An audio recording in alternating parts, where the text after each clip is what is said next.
Nie je bylina, čo by na niečo nevolá.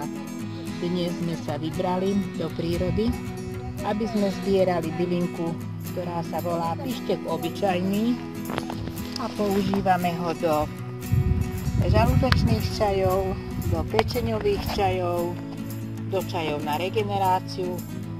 Keď sme boli také malé deti, tak sme túto bylinku volali, že kačičky. Stavikrv vtáčí.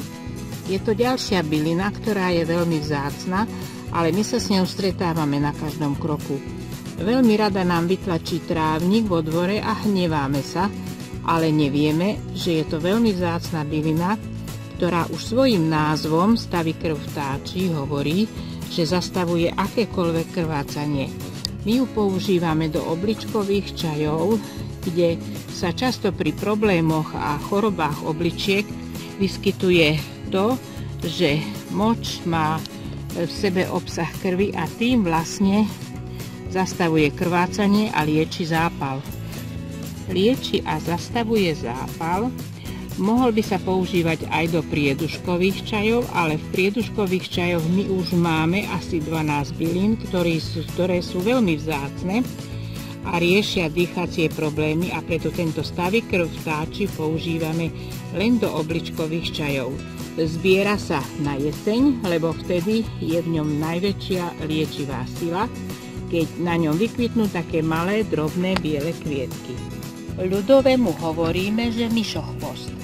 Rastie pri cestách, na lúkach, má biele kvietky, ale v atlasoch a odborných publikáciách sa mu hovorí, že rebríček.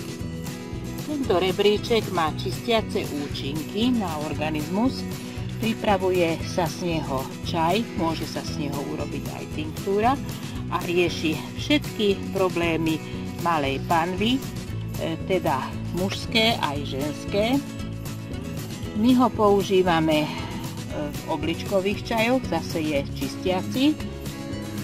Mohol by sa používať v gynekológii, teda v ženských čajoch, ale veľmi významnú úlohu má v jarných čistiacich čajoch spolu s prhľavou.